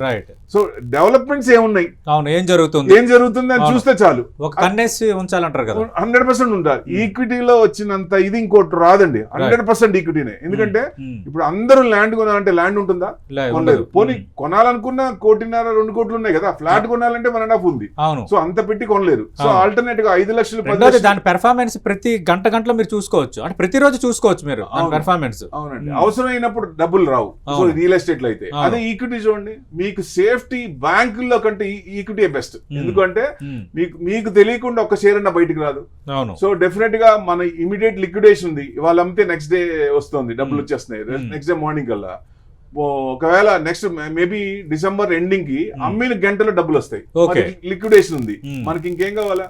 సో డెఫినెట్ గా ఎవరైనా సరే అవసరానికి మనం సంపాదించిన డబ్బులు మన అవసరానికి అక్కడికి రావాలి, అక్కర్ లేనప్పుడు వేస్ట్ కదా. So equity is the best అంట 100% లాంగ్ టర్మ్. అంటే ఇది పడినప్పుడు ఈ అవకాశాలను సద్వినియోగం చేసుకుంటే డెఫినెట్ గా ఒక అసెట్ ఫార్మ్ చేసుకోవచ్చు. ఆ అసెట్ లోనే ఈక్విటీని ఎక్కువ పెట్టకుండా డైవర్సిఫికేషన్ చేయమంటా నేను. ఎందుకంటే ఇప్పుడు 70 years వాళ్ళు చూసాం, 70 years వాళ్ళు చూస్తే ఈక్విటీ పర్సెంటేజ్ ఎక్కువ ఉందండి. ఇదివరకు 70% వాళ్ళు ఏది చూస్తే డెట్ పెంచుకొని ఈక్విటీ తగ్గించేవాళ్ళు, కానీ ఈక్విటీ మీద నమ్మకంతో సో డెఫినెట్ గా లాంగ్ రన్ లో ఇప్పుడు నాకు కాకపోయినా నెక్స్ట్ జనరేషన్ కన్నా ఇది మంచి ఫ్రూట్స్ ఇస్తాయనే ఉద్దేశంతో ఐడియాలజీ తో ఉన్నారు. సో లివరేజెస్ పెరిగినాయి, ఇమ్మీడియట్ గా అవసరం లేదు. సో అలాంటి వాళ్ళకి ఏంటి మల్టీఫోల్డ్ చేసుకోవాలి. So equity is always best అండి. రైట్. అంటే మేఘా వెంకట్ గారు, అటు మీరు చెప్పిన, ప్రభు గారు చెప్పిన, నాగేంద్ర సాయి గారు చెప్పిన, అబ్బా ఈక్విటీ ఎంత సూపర్, నేను ఇంకా హ్యాపీగా ముగ్గురు ఈక్విటీ వాళ్ళే అదే అని ఫీలింగ్ ఉంది. కానీ ఎక్కువగా ఈక్విటీలో పెట్టి బాగా నష్టపోయారు, ఆర్థిక ఇబ్బందులకు గురయ్యాడు, ఇలాంటి మాటలు వింటుంటాం. అంటే ఎందుకు అలా ఎందుకు కొన్ని కేసుల్లో జరుగుతుంది? అంటే ప్లానింగ్ ఎట్లా ఉండాలి? రైట్ అండి సతీష్ గారు, ఎస్ మంచి ప్రశ్న అండి. జనరల్గా కామన్ మ్యాన్ కూడా ఏంటి అంటే స్టాక్ మార్కెట్ అనేది ఒక గ్యాంబ్లింగ్ అనే పదం బాగా భయంలో వచ్చింది. ఈ పదం ఎక్కువ వాడుతున్నారు. రీజన్ ఏంటంటేనండి క్విక్ రిటర్న్స్కి ఎక్స్పెక్ట్ చేస్తున్నారు. ఓకే, ఫస్ట్ పాయింట్ అది. క్విక్ రిటర్న్స్ రావండి. ఈక్విటీలో పెట్టుబడి పెట్టడం అంటే ఏంటి? ఈక్విటీ అంటే ఏంటి? ఒక కంపెనీ యొక్క ఆస్తిలో మనం ఒక భాగం తీసుకుంటున్నాం అంతే. ఆ కంపెనీ పర్ఫామ్ చేస్తే మన భాగం కూడా పర్ఫామ్ చేస్తుంది, మనకి లాభాలు వస్తాయి. సో ఈ బేసిక్ ఫండమెంటల్ ప్రిన్సిపల్ని అందరూ మర్చిపోతున్నారండి. రైట్. సో అది మర్చిపోయి అదేదో ఒక జూదం లాగా ఇవాళ ఒక 100 రూపాయలు పెడతాం, రేపటికల్లా 200 అవుతుంది, 300 అవుతుంది, ఈ మెంటాలిటీతో ఉంటే మాత్రం ఖచ్చితంగా ఈక్విటీ మార్కెట్ వద్దండి, బయటకు వచ్చేసేయండి. ఓకే, బ్యాంక్ ఎఫ్డీలో వేసుకోండి, హ్యాపీగా కూర్చోండి. కానీ మనం ఈక్విటీ మార్కెట్లో పెడుతున్నాము అని అంటే ఒకటి విషయం గుర్తుపెట్టుకోవాలి, ఏదైనా లాంగ్ టర్మ్ గోల్. మీరు ఒక 5 years 10 years ఇందరు సాయి గారు చెప్పారు, మీకు అవగాహన లేకపోతే మార్కెట్ల మీద మ్యూచువల్ ఫండ్స్లో పెట్టుకోండి. మ్యూచువల్ ఫండ్స్లో పెట్టుకుంటే ఒక ఫండ్ మేనేజర్ ఉంటారు, క్వాలిఫైడ్ పర్సన్ ఉంటారు, వారు దాన్ని ఆ ఫండ్ మేనేజ్ చేస్తారు. ఒక లాంగ్ టర్మ్ గా ఒక ప్రాసెస్ ప్రకారం తీసుకెళ్తారు, ఒక సేఫ్ జోన్ గా. సో అదే కొద్దిగా అవగాహన వచ్చింది అనుకోండి, అవగాహన వస్తే అప్పుడు ఈక్విటీ మార్కెట్లో కూడా మనం సెక్టర్ వైజ్గా చూసుకుని డైవర్సిఫికేషన్ చేసుకుని, ఒకవేళ అవగాహన లేకపోయినా ఎవరైనా ఫైనాన్షియల్ అడ్వైజర్స్ సజెషన్ తీసుకుని వారి ద్వారా కనుక పెట్టుకుంటే డెఫినెట్గా లాంగ్ టర్మ్లో మంచి రిటర్న్స్ ఈక్విటీ మార్కెట్ ఇస్తుందండి. మిగతా మార్కెట్స్ అన్నింటిని కూడా బీట్ చేసేది ఈక్విటీ మార్కెట్. సో మనం లాస్ట్ 10 years పరంగా చూసుకుంటే ఈక్విటీ మార్కెట్లో నిఫ్టీ 50 తీసుకుంటే bench mark index more than 14% CAGR ఇచ్చింది. ఓకే, ఒకవేళ సెక్టర్ పరంగా తీసుకుంటే మనం చూసుకుంటే ఆల్మోస్ట్ అన్ని సెక్టర్లు కూడా అరౌండ్ 14 to 15% రిటర్న్స్ ఇచ్చినాయి. హైయెస్ట్ ఇచ్చింది మాత్రం మెటల్ సెక్టర్ అండి, 21% రిటర్న్స్ ఇచ్చింది. మిగతా అన్ని కూడా అరౌండ్ 14 to 15%. సో ఇక్కడ బెంచ్ మార్క్ కింద మనం ఒక 14 to 15% రిటర్న్స్ కనుక తీసుకుంటే మ్యూచువల్ ఫండ్స్ కూడా ఆల్మోస్ట్ యావరేజ్ తీసుకుంటే 14 to 15%. ఇలాంటి సర్టిఫైడ్ అండ్ ఎక్స్పీరియన్స్డ్ పర్సన్స్ ని వాళ్ళు కాంటాక్ట్ అవ్వాలి డెఫినెట్గా, లేదంటే ఇంకా బోల్తా పడతారు. ఛాన్స్ ఉంది, 100% ఉంటుందండి. బోల్తా పడటానికి ఎక్కువ ఛాన్సెస్ ఉంటాయి. సో ఒక సర్టిఫైడ్ పర్సన్ని కన్సల్ట్ చేసుకుని, ఇప్పుడు మనకి ఏదన్నా చిన్న జ్వరం వచ్చిందండి, అవును, సాధారణంగా మనం ఏం చేస్తాం అంటే ఇంట్లో డోలో కనపడంగానే డోలో వేసుకుంటాం. అవును, 2 రోజులు తగ్గపోతే ఏం చేస్తాం, మెడికల్ షాప్కి వెళ్తాం, అక్కడ వారిని అడుగుతాం, వారు ఏదో ఇస్తారు, ఇంకా తగ్గలేదు, అప్పుడు డాక్టర్ దగ్గరికి వెళ్తాం. అవును, అసలు ఫస్ట్ మనం డాక్టర్ దగ్గరికి వెళ్తే ఈ బాధ అంతా ఉండదుగా. అవును, రూట్ కాజ్ ఐడెంటిఫై అయిపోతుంది కదా. సో ఎప్పుడైనా సరే ఒక క్వాలిఫైడ్ పర్సన్ దగ్గరికి వెళ్ళి, మీ దగ్గర ఒక 1000 రూపాయలు ఉన్నాయి లేదా 2000 ఉన్నాయి, నెల ఇన్వెస్ట్ చేద్దాం అనుకున్నాను, ఏం చేయాలి? అంతే, నా స్ట్రెంత్ ఇది, ఈ షేర్ పెట్టాలనుకుంటున్నాను, ఏది బెస్ట్? అది అసలు మార్కెట్లో పెట్టాలా, మ్యూచువల్ ఫండ్స్ లో పెట్టాలా, లేదా FD వేసుకోవాలా, RD వేసుకోవాలా, వారు చెప్తారు క్లియర్ గా. మీ గోల్స్ ఏంటి, మీరు ఎంతవరకు చేయగలుగుతారు, మీరు ఎంత రిస్క్ బేర్ చేయగలుగుతారు, ఇవన్నీ కూడా కన్సిడరేషన్ లోకి తీసుకుని వారు చెప్తారంట. సో ఈ విధంగా మనం చేసుకోవాలి. నాగేంద్ర సాయి గారు, ఇప్పుడు జీరోదా, మోతిలాల్ ఓస్వాల్, ఇట్లా చాలా కంపెనీస్, చాలా ప్లేయర్స్ వచ్చారు. కొందరిలో కొన్ని అనుమానాలు ఉంటాయి అన్నమాట. ఎందుకంటే ఇందాక మీరు ప్రస్తావించారు, కార్వీ ఇన్సిడెంట్ కొంత జరిగిన తర్వాత కొందరిలో కొంత కంపెనీ ఏంటి, ఈ కంపెనీ ఏంటి, వీళ్ళెవరు, థర్డ్ పార్టీయా, ఇట్లా కొన్ని ఇష్యూస్ ఉన్నాయి. వాటి ద్వారా ట్రేడ్ చేయటం బెస్టేనా? వీటిని ఎట్లా ఫైండ్ అవుట్ చేయాలి, విచ్ ఈస్ ద బెస్ట్ అని? ఎందుకంటే ఇప్పుడు చాలా కంపెనీలు యాడ్ అవుతున్నాయి. సో సార్ అన్నట్టు కార్వీ ఉదంతం తర్వాత SEBI, financial ministry of corporate affairs అందరూ కూడా ఆల్మోస్ట్ క్లీన్ చేసేసుకున్నారండి సిస్టమ్ని. ఓకే. సో సెబీ చాలా స్ట్రెంగ్ అయిపోయింది. ఇప్పుడు డే టు డే యాక్టివిటీస్ను అండ్ మినిట్ టు మినిట్ యాక్టివిటీస్ని కూడా సెబీ గమనిస్తుంది అండ్ ఆర్టిఫిషియల్ ఇంటెలిజెన్స్ని విపరీతంగా వాడుతుంది. సో ఏదైనా కంపెనీలో కానీ బ్రోకర్ దగ్గర కానీ ఇష్యూ వస్తుందంటే ఇమీడియట్గా ఐడెంటిఫై చేసే పరిస్థితి వచ్చింది. ఒకప్పటిలాగా కార్వే లాంటి ఉదంతం నాకు తెలిసి I can say very confidently, maybe ఇద్దరు కలిసి కూడా చెప్తారేమో, అలాంటి ఉదంతం మళ్ళీ జరిగే అవకాశాలు నాకు తెలిసి అయితే 100% ఉండకపోవచ్చు. ఎందుకంటే అంతటి స్ట్రెంత్ అయిపోయింది మార్కెట్స్ని. ఒకప్పుడు ఏంటంటే బ్రోకింగ్ హౌసెస్ కానీ బ్రోకింగ్ కంపెనీస్ కానీ మన దగ్గర ఉన్న డబ్బుని, అంటే మన దగ్గర మన బ్యాంక్ అకౌంట్లో మన ట్రేడింగ్ అకౌంట్లో ఒక 10,000 ఉంటే ₹1,00,000 ఉంటే దాన్ని వాళ్ళ సొంత అవసరాలు వాడుకునే పరిస్థితి ఉండేది. ఇప్పుడు వీక్లీ సెటిల్మెంట్ డబ్బులు మనం యూటిలైజ్ చేయకపోతే మన బ్యాంక్ అకౌంట్ తిరిగి పంపించాల్సిన పరిస్థితి వచ్చేస్తుంది. అండ్ ఒక్క షేర్ అమ్మాలన్నా కూడా మనకు ఓటీపీ రావాలి. ఓటీపీ వచ్చిన తర్వాత మాత్రమే మనం మన షేర్ నుంచి మన డిమాట్ అకౌంట్ నుంచి వెళ్ళే పరిస్థితి ఉంది. సో ఒకప్పటిలాగా అది మీరు జిరోదా తీసుకున్నా, గ్రో తీసుకున్నా, ఆర్ఎల్స్ ఏ డిమాట్ అకౌంట్ మీరు తీసుకున్నా కూడా కార్వే లాగా మళ్ళీ అయ్యే పరిస్థితి లేదు. సిస్టమ్ చాలా స్ట్రెంగ్ అయిపోయింది. ఇప్పుడు అలాంటి భయం మీరు పడాల్సిన అవసరం, మీరు భయపడాల్సింది అంత మీ మైండ్ సెట్ గురించి మీరు భయపడాలి. ఒకటంటే ఇప్పుడు బయట ఇంట్రెస్ట్ ఎంత ఉందండి, 7% ఉందా, 8%, హార్డ్లీ 9%. ఈక్విటీ మార్కెట్లో ఇన్వెస్ట్ చేస్తే మనకు అట్లీస్ట్ డబల్ ఎక్స్పెక్ట్ చేయవచ్చు. ఆర్ఎల్స్ బయట మార్కెట్లో రూపాయిన్నర ₹2 వడ్డీ అంటే 24%. సో ఈక్విటీ మార్కెట్స్లో 24% రిటర్న్ ఇయర్లీ జనరేట్ చేయగలిగితే 3 yearsకి మీరు పెట్టిన క్యాపిటల్ డబల్ అయిపోతుంది రూల్ ఆఫ్ 72 ప్రకారం. సో ఈ పాయింట్ ఆఫ్ టైంలో ఇంత మాక్సిమం మనం ఎక్స్పెక్ట్ చేయొచ్చు ఏంటంటే 18% నుంచి 24% మనం ఇయర్లీ మాక్సిమం రిటర్న్స్ ఎక్స్పెక్ట్ చేయొచ్చు. అందరు కాకుండా నేను 100 పెట్టాను జనవరిలో, నాకు డిసెంబర్ కల్లా 200 కావాలి, 300 కావాలంటే అసలు మీరు మార్కెట్స్ కాదు, అసలు ఇన్వెస్ట్మెంట్ చేయడానికి మీరు పనికిరారని చెప్తాను. అంటే మీ సైకాలజీ మార్కెట్స్ కంటే, అంటే అగ్రెసివ్ మెంటాలిటీ, అగ్రెసివ్ సైకాలజీ 2026లో అయితే అసలు పనికిరాదు. ఎందుకంటే మన మార్కెట్స్ మెచ్యూర్ అవుతున్నాయి. ఇప్పుడు యుఎస్ మార్కెట్స్ లాంటి వాటిల్లో అండ్ అభివృద్ధి చెందిన దేశాల్లో 2% కెనడియన్ పెన్షన్ ఫండ్స్ అనే లాంటి వాళ్ళు అక్కడ 2%, మన దగ్గర 2% ఇంట్రెస్ట్ వస్తే చాలని మన దేశంలో, కెనడా నుంచి మన దేశం నుంచి పెట్టుబడి పెడతారు. ఎందుకంటే 2 to 3% వాళ్ళ దేశంలో కూడా వర్కౌట్ కాదని చెప్పి. సో మీరు బాగా మెచ్యూర్డ్ కంట్రీస్లో రిటర్న్స్ బాగా, ఎకానమీ మెచ్యూర్ అయ్యే కొద్దీ రిటర్న్స్ బాగా తగ్గిపోతూ వస్తుంటాయి. సో ఇప్పుడు మనం కూడా బాగా మెచ్యూర్ అవుతున్నాం కాబట్టి విపరీతమైన రిటర్న్స్ మనం ఎక్స్పెక్ట్ చేయలేం. 2026లో డీసెంట్గా 15% నాకు రిటర్న్స్ వస్తే చాలు అన్న థాట్ ప్రాసెస్ ఉంటేనే ఈక్విటీ మార్కెట్స్లో మనం సస్టైన్ అయ్యే ఛాన్సెస్ ఉంటాయి లాంగ్ టర్మ్ పాటు. ప్రభు గారు, అంటే ఇప్పుడు నెక్స్ట్ ఇప్పుడు స్టాక్స్లో పెట్టాలనుకుంటే ఏ రంగాలు బెస్ట్? ఎందుకంటే గతంలో అన్నారు ఫార్మా, ఇలా మనం మాట్లాడుకున్నాం, మీరు కానీ సాయి గారు, వెంకట గారితో మనం డిబేట్స్లో మాట్లాడుకున్నాం మనం. అంటే ఇప్పుడు 2026లో ఏ రంగాల్లో ఏ రంగాలకు సంబంధించిన స్టాక్స్ కొనుగోలు చేయొచ్చు? అంటే స్టాక్స్ మనం డైరెక్ట్గా చెప్పకూడదు, కానీ సెక్టర్ పరంగా చూస్తే బీట్ అండ్ డౌన్ ఇండెక్స్ ఏంటి? ఐటీ ఇండెక్స్ ఫస్ట్, తర్వాత ఎఫ్ఎంసీజీ, తర్వాత ఫార్మా పెరగలేదు. ఫార్మా మీద 100% అన్నారు, అది ఇంకా క్లారిటీ తెలియలేదు 2025లో. సో ఆ ట్రేడ్ డీల్ జరిగి ఫార్మా సెక్టర్ మీద ఆ డైరెక్షన్ తెలిసినప్పుడు అసలు తీసేస్తారా? ఎందుకంటే యుఎస్లో ప్రతి ప్రిస్క్రిప్షన్ మందే. సో మనం ఏపీఐ మనం 71% చైనా నుంచి తీసుకొని మనం అక్కడి నుంచి పంపిస్తున్నాం, బల్క్ తీసుకొని ప్రొడక్ట్స్ పంపిస్తున్నాం. సో వాళ్ళు పూర్తిగా మన మీదే, వాళ్ళకి మ్యానుఫ్యాక్చరింగ్ లేదు. స్టార్టింగ్ మ్యానుఫ్యాక్చరింగ్ యుఎస్ నుంచి చైనాకి 40 years పట్టింది వెళ్ళడానికి. సో ఇప్పుడు మ్యానుఫ్యాక్చరింగ్ చేస్తా అంటున్నారు, అది కష్టం కదా. సో ఇప్పుడు మనం మ్యానుఫ్యాక్చరింగ్ సర్వీస్ ఓరియంటెడ్ లో ఉన్నాం. మ్యానుఫ్యాక్చరింగ్ కూడా పెరిగితే మనకి మంచి ప్రాఫిట్స్ వచ్చే అవకాశాలు ఉన్నాయి. సో చైనా నుంచి కూడా వాళ్ళ పాలసీ తెలిసిందే కదా, డెఫినెట్ గా మనం అక్కడి నుంచి కొన్ని కంపెనీస్ వచ్చే ఛాన్స్ ఉంది. ఏపీఐ ఇప్పుడు ఫార్మా తీసుకుంటే ఏపీ కూడా ఎక్కువ కంపెనీస్ పెరుగుతున్నాయి.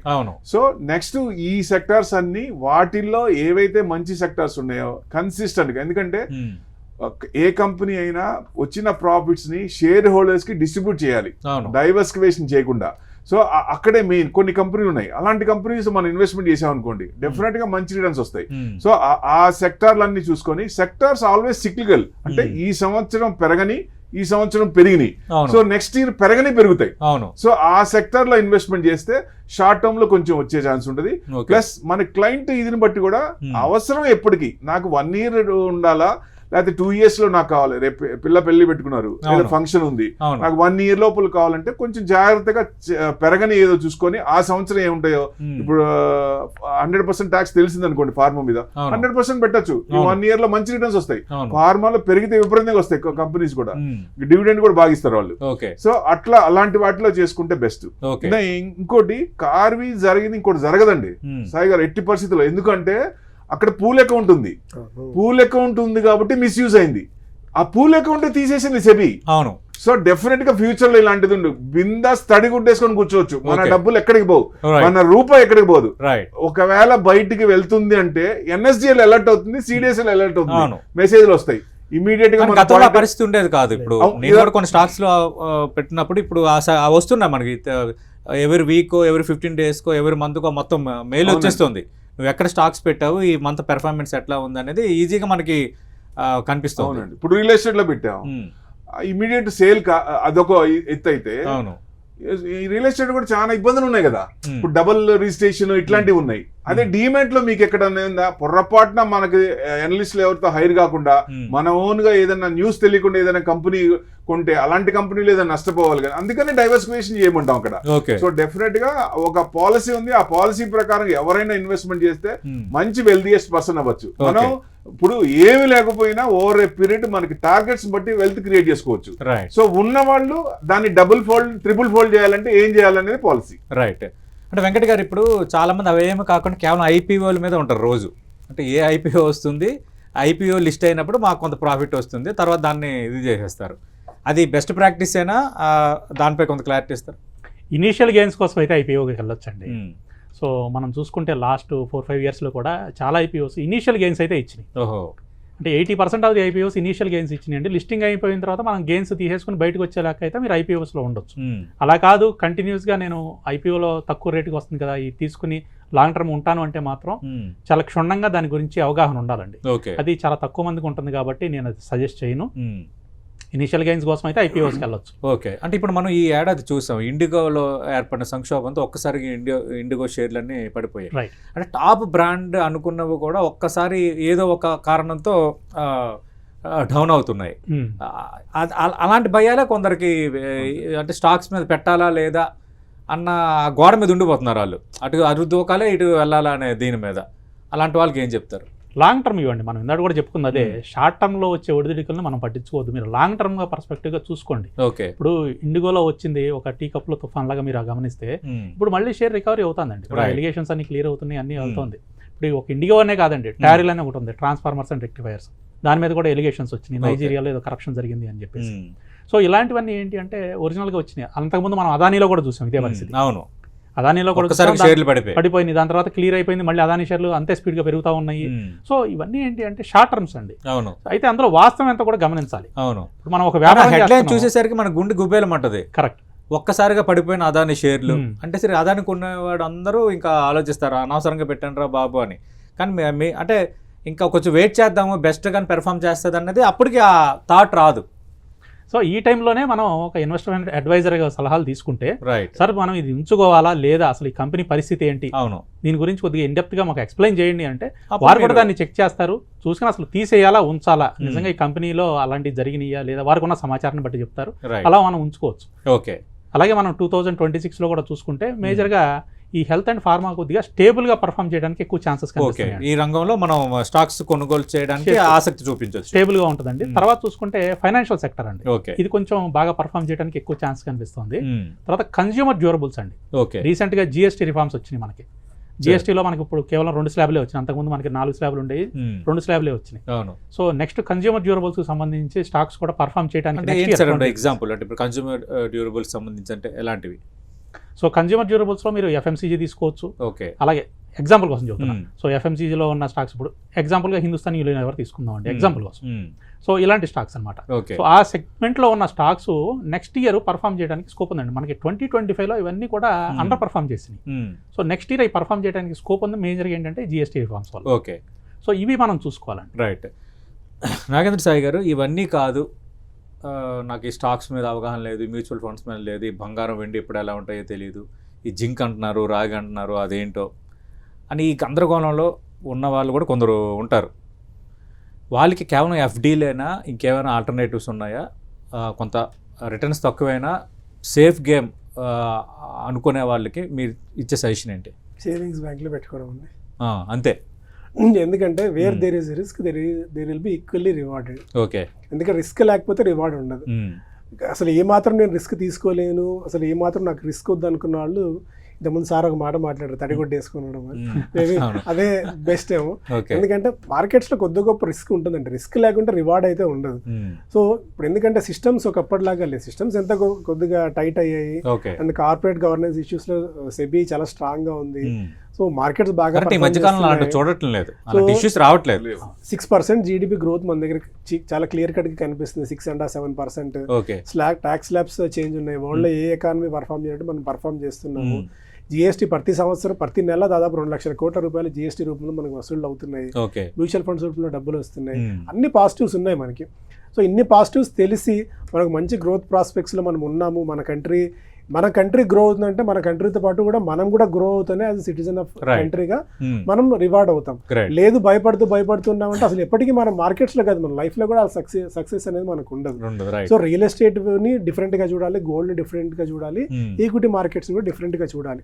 సో 12 to 15% ఈ సంవత్సరం మనం రిటర్న్స్ ఎక్స్పెక్ట్ చేయొచ్చు. ఇంత ముందు వాళ్ళిద్దరు చెప్పినట్టు నేను BFS అంటే బ్యాంకింగ్ ఫైనాన్షియల్ సర్వీసెస్ వైపే నా కాన్సన్ట్రేషన్ కూడా. ఎందుకంటే ఇండియా గ్రో అవుతుంది, ఎకానమీ గ్రో అవుతుంది అంటే directly banking and financial services sector కూడా గ్రో అవ్వాలి, గ్రో అవుతుంది. అండ్ ఫార్మా ముందు నుంచి, ఎందుకంటే ఏ సెక్టార్ ఎలా ఉన్నా కూడా ఫార్మా గ్రోత్ అయితే కంటిన్యూస్ గా ఉంటుంది. అండ్ రైల్వేస్ అండి, అంటే గతంలో కూడా నేను నా ప్రోగ్రామ్స్ రెగ్యులర్ గా చెప్తూ ఉంటాను, రైల్వేస్ కి గతంలో ఎప్పుడూ లేనంత బడ్జెట్ కేటాయింపు జరుగుతుంది. దాదాపు 1.5-2 లక్షల కోట్ల రూపాయలు క్యాపెక్స్ పెట్టుకుంది సెంట్రల్ గవర్నమెంట్. కొత్త వందే భారత్ ట్రైన్స్ తీసుకొస్తుంది, స్లీపర్ ట్రైన్స్ తీసుకొస్తుంది, వ్యాగన్స్ బాగా పెంచుకుంటున్నారు, ట్రాక్స్ బాగా బుల్లెట్ ట్రైన్ అన్ని రాబోతున్నాయి. రైల్వేస్ కి కూడా చాలా బెస్ట్ ఫ్యూచర్ ఉండబోతుంది. రైల్వేస్ కూడా దృష్టి పెట్టమంటాను. ఇంతకుముందు వెంకట్ గారు అన్నట్టు consumption related themes like white goods అంటే ఇప్పుడు ఏసీ రిలేటెడ్ స్టాక్స్ కానివ్వండి, లేదంటే రెఫ్రిజిరేటర్స్ కానీ, గ్రోత్ మన ఎకానమీ గ్రోత్ అంటే ఆటోమేటిక్గా ఈ సెక్టార్ అంతా కూడా గ్రో అవుతూ ఉంటుంది. కన్సంప్షన్ బయట ఫుడ్ ప్యాటర్న్స్, ఇప్పుడు మన పిజ్జాలు కానీ, బర్గర్స్ కానీ, ఇలాంటి ఫుడ్ అవుట్లెట్స్ కూడా గ్రో అయ్యే ఛాన్సెస్ ఉన్నాయి. Movie related stocks, exhibition related stocks కానీ, కన్సంప్షన్ ఏవైతే మనం బయట డబ్బులు సంపాదించడంతో పాటు బయటకు వెళ్ళి డబ్బులు ఖర్చు పెట్టేటప్పుడు ఏవైతే కన్సంప్షన్ థీమ్స్ ఉంటాయి అవన్నీ. అండ్ మేజర్గా ఇప్పుడు ఏంటంటే ఇండియాలో యాజ్ ఆఫ్ నో సిప్ చేసేవాళ్ళు 8 కోట్ల మందే ఉన్నారు. అంటే ఇన్ని కోట్ల మంది పాపులేషన్ లో మనకి సిప్ అకౌంట్స్ 8 crore అకౌంట్స్ మాత్రమే ఉన్నాయి. సో ఈ AMCs అంటే అసెట్ మేనేజ్మెంట్ కంపెనీస్ కూడా లీప్స్ అండ్ బౌండ్స్ ఇక్కడ నుంచి పెరిగే ఛాన్సెస్ ఉన్నాయి. Wealth management companies like Anand Rathi కానీ, మోతీలాల్ ఓస్వాల్ కానీ, ఇలాంటి కంపెనీస్ కూడా, వెల్త్ మేనేజ్మెంట్ కంపెనీస్ కూడా చాలా స్ట్రాంగ్ గా గ్రో అయ్యే ఛాన్సెస్ ఎక్కువగా ఉన్నాయండి. అది 2026 కావాల్సిన అవసరం లేదు. ఇక్కడ నుంచి ఒక 5 years థీమ్ పెట్టుకొని ఈ స్టాక్స్, ఈ సెక్టార్స్ ని కూడా మీరు ఇన్వెస్ట్ చేసుకోవచ్చు. అన్నారు కదా మీరు రాబోతున్న 10 సంవత్సరాలు స్వీటెస్ట్ గోల్డెన్ ఆపర్చునిటీ అండి ఇది. ఖచ్చితంగా రైట్. ఇక ప్రభు గారు, ఇదంతా ఒకటి అయితే ఈ మధ్యకాలంలో గత 2 సంవత్సరాల నుంచి క్రిప్టో కరెన్సీ మీద ఊరికి ఒక చర్చ జరుగుతుంది. క్రిప్టో కరెన్సీలో పెట్టుకుంటే ఇంక బిందాస్గా ఉండొచ్చు, తిరిగిలేని రిటర్న్స్. మోస్ట్లీ నా ఫ్రెండ్స్ IT సెక్టర్లో ఉన్న వాళ్ళు ఎవరు మాట్లాడిన ఈ క్రిప్టో కరెన్సీ మీద వీటి మీద ఎక్కువగా చర్చిస్తుంటారు. ఈజ్ ఇట్ సేఫ్ నా క్రిప్టో కరెన్సీ మీద పెట్టొచ్చా? దానికి కొన్ని లైబిలిటీస్ ఏంటి చెప్తారా? వద్దంటానండి. మనకి పార్లమెంట్లో బిల్ పాస్ అయిన తర్వాత, ఎక్స్చేంజ్లో వచ్చిన తర్వాత దాన్ని కంట్రోల్, శీతకం నుండి కంట్రోల్లో ఉన్నప్పుడు పెట్టుకోవడం మంచిది. రైట్. ఇప్పుడు ఆన్లైన్లో ఓపెన్ చేస్తాం, ఇప్పుడు యాప్లు చూస్తున్నాం కదండి, ఆన్లైన్ వస్తున్నాయి, వేసేటప్పుడు వెళ్తాయి. మంగళగిరి పానకాల స్వామి పోసినట్టు పోయాల్సిందే, మళ్ళీ వెనక్కి వచ్చేదిలే. సో అట్లా చేసిన మనకు అవసరమైనప్పుడు తీసుకుందాం అంటే ₹1 బయటకు రాదు. సో యాప్లన్నీ చాలా యాప్లు ఉన్నాయి. ఈ మధ్య మోతీలాల్ డూప్లికేట్ యాప్ కూడా వచ్చింది, ఇమీడియట్ గా ఇది చేశారు. సో అట్లా ఎక్కువ డిజిటలైజేషన్ అయిన తర్వాత కొంచెం జాగ్రత్తగా ఉండాలి. సో మనకు తెలిసిన వాళ్ళు తెలిసిన దాంతో వెళ్తామే బెస్ట్. సో పార్లమెంట్ లో బిల్ పాస్ అయిన తర్వాతే చేయమంటాను. సో ఆన్లైన్ చేస్తే మరి ఏమన్నా ఇఫ్ ఎనీథింగ్ గోస్ రాంగ్ ఎవరిని అడుగుతామండి? వాళ్ళు ఎక్కడ ఉంటారో తెలియదు. సో డెఫినెట్ గా వద్దంటాను. ఒకవేళ లేదు ఇంత పెరుగుతుంది, ఇప్పుడు ప్రెసిడెంట్ గారు వచ్చిన తర్వాత బాగా పెరిగింది, సో నాకు ఏదైనా ట్రైల్ వేయాలని అనిపించింది అనుకోండి ఎవరికైనా, చిన్న సజెషన్, మీకు ఈక్విటీలో గానీ మ్యూచువల్ ఫండ్స్ లో గానీ ఇన్వెస్ట్మెంట్ చేసినప్పుడు దాంట్లో వచ్చిన ప్రాఫిట్ లో ఒక 5-10% ట్రైల్ చేయండి. అది వస్తే వచ్చింది, పోతే పోయింది. అంటే మెంటల్లీ ప్రిపేర్ అయ్యాలి, ACDC అంతే అండి. దట్స్ ఆల్, అది బెస్ట్. కానీ పూర్తిగా దాని మీద నమ్మకం పెట్టుకొని అదే చేయొద్దంట నేను. రైట్. ఒకటి సార్ అన్నట్టు $1,20,000 ఉన్న బిట్ కాయిన్ $80,000 వచ్చిందంటే, అంటే $40,000 క్రాష్ చూసాం. సో దానికి మెంటల్ గా మీరు ప్రిపేర్ అయినప్పుడు మాత్రమే ఇన్వెస్ట్ చేయొచ్చు. అని మీరు అన్నట్టు ఫెమా ఇప్పుడు ఎవరైతే క్రిప్టో కరెన్సీస్ హోల్డ్ చేస్తున్నారో వాళ్ళు డైరెక్ట్గా ఫెమా వైలేషన్ కిందకి వచ్చేస్తున్నారు. సో ఇవన్నీ కూడా దృష్టిలో పెట్టుకొని అండ్ వజీరెక్స్ లాంటి కంపెనీ ఏకంగా వాళ్ళ వాల్ట్లో ఉన్న క్రిప్టోస్ అన్ని కూడా ఎగిరిపోతే ఎవరిని అడగాలో దిక్కు తెలియని పరిస్థితి. సో వీటన్నిటికీ మీరు మెంటల్గా ప్రిపేర్ అవుతే మాత్రమే క్రిప్టో కరెన్సీస్ వైపు దృష్టి పెట్టాలి, కానీ లేకపోతే ఇండియాలో రెగ్యులేషన్ లేదు కాబట్టి, రెగ్యులేటర్ వ్యవస్థలకు లేదు కాబట్టి వాటి జోలికి వెళ్ళకపోవడం మంచిది అంటారు. వెంకట గారు దీనికి సంబంధించి మీరేం చెప్తారు సార్? అన్నీ క్లియర్గా ఉన్న స్టాక్ మార్కెట్లోనే మనం రకరకాల ఇబ్బందుల పరిస్థితులు చూస్తున్నాం. అవును, అసలు ఏ కంట్రోల్లో లేని క్రిప్టోలో ఇప్పుడు పెట్టుకోవడం అనేది నా దృష్టిలో అసలు దాని గురించి మాట్లాడుకోవడం కూడా వేస్టే. ఒకప్పుడు ఫారెక్స్ అనేవాళ్ళు అండి, అవును, ఫారెక్స్లో ఇన్వెస్ట్ చేసుకోండి స్టాక్ మార్కెట్ కన్నా ఎక్కువ డబ్బులు వస్తాయి. ఫారెక్స్లో కూడా మనకి ఇండియాలో లీగల్ కాదు. ఓహో, దాని తర్వాత క్రిప్టో వచ్చింది, ఓకే, ఇది లీగల్ కాదు. అవును. సో అసలు వాటి గురించి మనం ఇన్వెస్ట్మెంట్ ఇప్పుడు అది డిస్కస్ చేస్తున్నారు, క్రిప్టో కరెన్సీ, బిట్ కాయిన్. ఇప్పుడు మనం ఇందాక చెప్పుకున్నాం కదా, 100 రూపాయలు పెడితే సాయంత్రానికి యాప్స్ వీటి మీద తెలియకుండానే పెట్టేస్తున్నారు. అంటే వాళ్ళ అడ్వర్టైజ్మెంట్ కూడా అలాగే ఉందండి, 100 రూపాయలు పెట్టండి సాయంత్రానికి 200 తీసుకోండి. కొత్తది కావాలి, ఎప్పటికి ఏదో ఒక కొత్త కావాలి, ప్రాఫిట్ కావాలి, అంతేనండి. కొత్తది ఉండాలి, కొంచెం లాభం కనిపించాలి. ఇంకోటండి మనకి సాధారణంగా ఏంటంటే దూరపు కొండలు నునుపండి బాగుంటాయి, చక్కగా వెళ్ళిన తర్వాత తెలుస్తుంది దాని గరికేంటని. అవును, అలాగే ఇక్కడ కూడా ఏంటంటే ఎదురుగుండా కనిపించే అద్భుతమైన ఈక్విటీ మార్కెట్ కనిపించట్లేదు, స్టాక్ మార్కెట్ కనిపించట్లేదు. రైట్. ఇవాళ వాల్యూమ్స్ పరంగా చూసుకుంటే NSE నెంబర్ 1 అండి ప్రపంచంలోనే.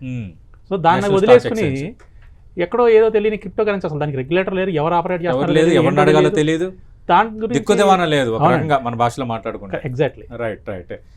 థ్యాంక్ యూ ప్రభు గారు, థ్యాంక్ యూ వెంకట్ గారు, థ్యాంక్ యూ నాగేంద్ర సాయి గారు. ఒక రకంగా అరటిపండు ఒలిచి పెట్టినట్టు ఖచ్చితంగా ఈ కార్యక్రమం ఎవరైతే చూస్తారో వాళ్ళకి మనీ ప్లానింగ్ మీద ఒక అవగాహన వస్తుంది, ఎక్కడ నేను పెట్టుకోవాలి అన్న దానిపైన మనం ఈ 1 hour ప్రోగ్రాంలోనే ఖచ్చితంగా వాళ్ళకి క్లారిటీ వస్తుంది. చూశారు కదా, మీ అందరికీ నూతన సంవత్సర శుభాకాంక్షలు. వాటితో పాటు అటు స్టాక్ పరంగా కానీ అలాగే ఇన్వెస్ట్మెంట్ పరంగా కానీ ఎక్కడ ఏం పెట్టాలన్న దానిపైన అటు ప్రభు గారు, వెంకట్ గారు, నాగేంద్ర సాయి గారు ఈ రంగంలో ఒక రకంగా చాలా నిష్ణాతులు, చాలా నిపుణులు, సర్టిఫైడ్ అనలిస్టులు, ఎక్స్పీరియన్స్డ్ పర్సన్స్ చాలా క్లియర్ కట్గా చెప్తున్నారు. బంగారం, వెండికి సంబంధించి కొంత సేఫ్ ప్రాజెక్ట్స్గానే ఉన్నాయి, అంతగా ఆందోళన పడాల్సిన పని లేదు. కొంత బెస్ట్ రిటర్న్స్ ఈ సంవత్సరం కూడా 2026లో కూడా ఇవ్వబోతున్నాయని చెప్తున్నారు. అలాగే స్టాక్ మార్కెట్ అంటే దట్ ఈస్ మీన్స్ ఈక్విటీలో పెట్టుబడులు పెట్టొచ్చు. అలాంటప్పుడు కొన్ని సలహాలు తీసుకొని పెట్టడం వల్ల మీరు సేఫ్ జోన్లో ఉంటారంటున్నారు. ఇక మ్యూచువల్ ఫండ్స్ సిప్లో ఎలాంటి భయం లేకుండా పెట్టచ్చు, అవి కూడా బెస్ట్ రిటర్న్స్, రీజనబుల్ రిటర్న్సే ఇస్తాయన్న అంశం మీద చెప్తున్నారు. అంటే రియల్ ఎస్టేట్ వీటన్నిటితో పోల్చుకుంటే ఇవన్నీ కొంత సేఫ్టీ ప్రాజెక్టుగా కనిపిస్తున్నాయి. అదే సందర్భంలో కాపరు, జింక్ ఇలాంటివి కూడా పెర్ఫామ్ చేస్తున్నాయి. అయితే వీటి మీద పూర్తిగా అవగాహన ఉండి ఇలాంటి వాళ్ళ సలహాలు తీసుకుని మాత్రమే వాటిలో మీరు పెట్టుబడులు పెడితే అది మీకు కొంత శ్రేయస్కరంగా ఉంటుందన్నదే మనం ఈ డిబేట్ చూసిన తర్వాత ఒక అంచనాగా కనిపిస్తోంది. ఇవన్నీ ఒక ఎత్తు అయితే ఎట్టి పరిస్థితుల్లో బిట్ కాయిన్, క్రిప్టో కరెన్సీ 2 పదాలు 2026లో మీ మస్తిష్కం నుంచి తీసేయండి.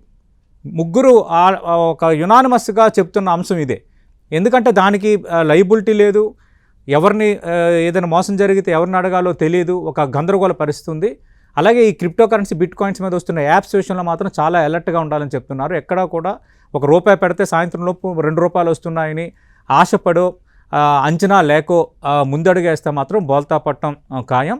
ఎందుకంటే ఎవరికైనా డబ్బు చాలా ఇంపార్టెంటు, డబ్బే మూలం, చాలా రకాల అవసరాలకి అదే కీలకంగా ఉంది. కాబట్టి సరైన రీతిలో సరైన చోట మీరు పెట్టే రూపాయి పెడితే ఖచ్చితంగా లాభాలు ఉంటాయి. ఆ రూపాయి ఎక్కడ పెట్టాలన్న దానిపైన ఈ ముగ్గురు నిపుణులు క్లారిటీ ఇచ్చారు కదా. 2026 సంవత్సరంలో 10 TV ఒక రకంగా మీకు అందించిన ఒక మనీ కానుక అనుకోండి దీన్ని. ఇది ఇవాల్టి స్పెషల్ డిబేట్.